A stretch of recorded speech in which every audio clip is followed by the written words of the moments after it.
catedrático constitucionalista, ministro, líder del Partido Socialdemócrata, periodista de prensa, comentarista de televisión, consejero del Museo de Arte Antiguo, católico, casado y separado, padre de 2 hijos y abuelo de 5 nietos. Todo eso y muchísimo más es el profesor Marcelo Rebelo de Sousa. Lisboa, 1948, el presidente de Portugal que el lunes inicia una visita a España de 3 días de duración. Pregunta. En marzo de 2015 accedió al cargo con el voto de la mayoría absoluta de los electores. 2 años en que ha ocurrido casi todo en Portugal, del desastre bancario a presidir la ONU y el Eurogrupo. ¿Cuál es su balance? Respuesta. Cuando inicié mi mandato la situación del país era difícil, había una gran división en la vida política portuguesa. El centro-derecha consideraba que tenía derecho a gobernar porque había ganado las elecciones y la izquierda también porque tenían mayoría parlamentaria. En ese ambiente muy crispado yo me preguntaba sobre la continuidad del gobierno, sobre la relación con Bruselas y la reacción de los mercados. Fueron meses muy tensos. Mirando hacia atrás, tengo que decir que el balance es positivo, hay estabilidad social y política y ganamos la credibilidad de los mercados financieros. Usted es un político del PSD que llega a la presidencia y se encuentra con un gobierno socialista, apoyado por Bloco y PC, como es la cohabitación. El presidente no es una personalidad partidista, no puedo establecer relaciones en función del color del gobierno. No puedo convertirme en oposición de los gobiernos ni en oposición de la oposición. Uno de sus poderes es vetar leyes, ya ha vetado 7, no le crea malestar con los partidos y el gobierno, hago todo lo que puedo para evitarlo. En la web de Presidencia dejo claro que no veto por una posición personal, sino porque entiendo que mi razón corresponde a un generalizado sentido colectivo. No es bueno transformar el Tribunal Constitucional en árbitro político a la fuerza entre gobierno y oposición. Vetó nada menos que la Ley de Financiación de los Partidos, exención del IVA y fin del límite a los ingresos privados. Soy favorable a que, esencialmente, la financiación de los partidos sea pública, pero no veté la ley por eso, sino porque no hubo el mínimo debate público que permitiera a los portugueses conocer la razón de esos cambios. Cuando se rectificó en uno de los puntos yo continuaba en desacuerdo, pero ya había habido un debate público y la firmé. También vetó la ley sobre maternidad subrogada y algunos recordaron su condición de católico. En ese caso, observé al Parlamento que no había tenido en cuenta ninguna de las preocupaciones del Consejo Nacional de Ética. Los diputados incorporaron algunas de ellas, no todas, pero sí muchas apreciables y la firmé. Otro de sus poderes paralizantes es pedir al Tribunal Constitucional una fiscalización preventiva de la ley.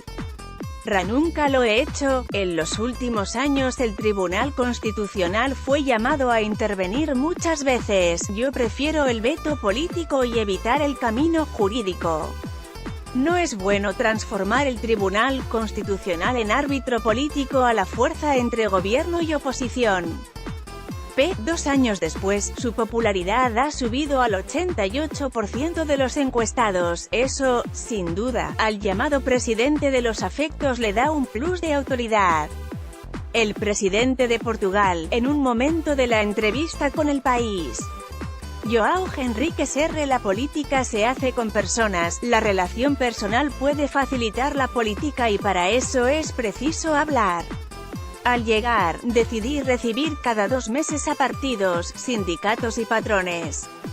Así yo conozco lo que ellos piensan y ellos conocen lo que yo pienso, sin crispación y en privado. Lo habitual es llamar a consultas en situaciones críticas, cuando ya las posiciones están muy marcadas. El diálogo constante ayuda a mejorar el clima político, hay que cultivar el diálogo.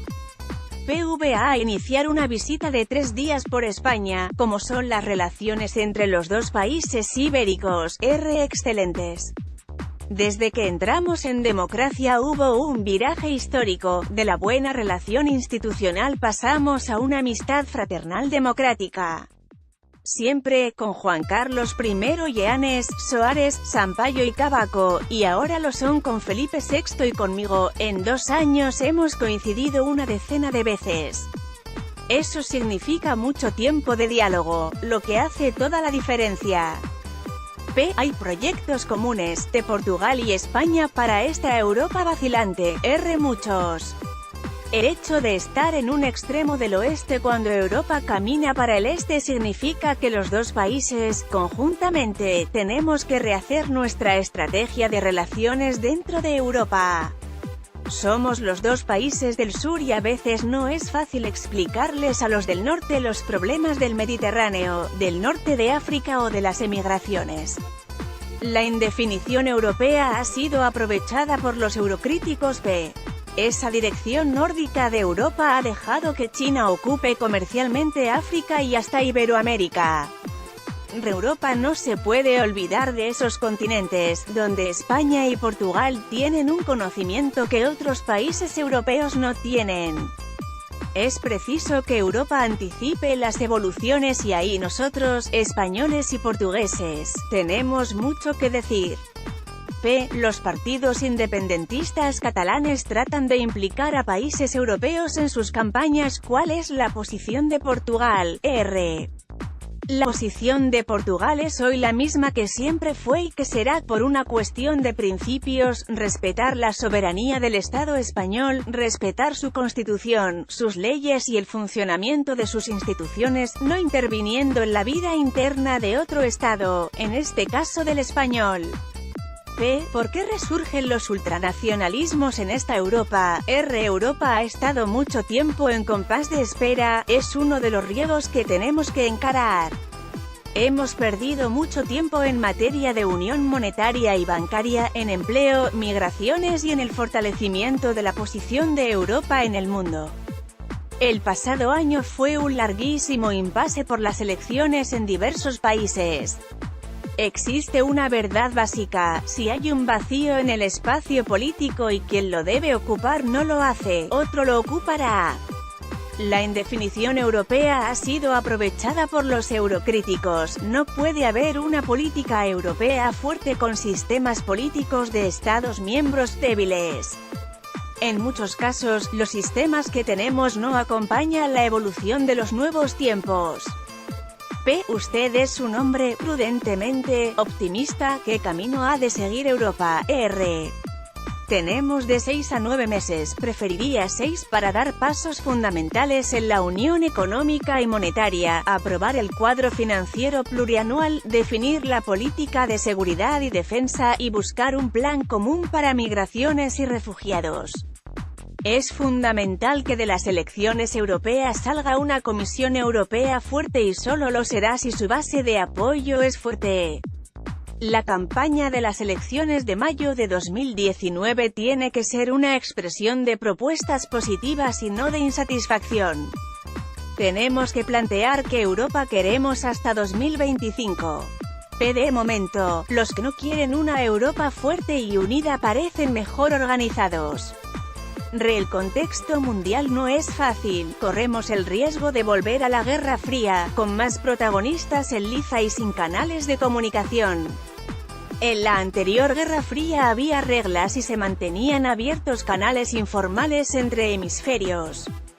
Es preciso que los creemos porque si caemos en una nueva Guerra Fría nada hay peor que la incomunicación.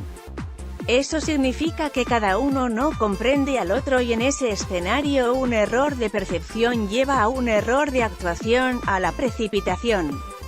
Hay que recrear canales de diálogo más allá de las divergencias y los conflictos, es esencial.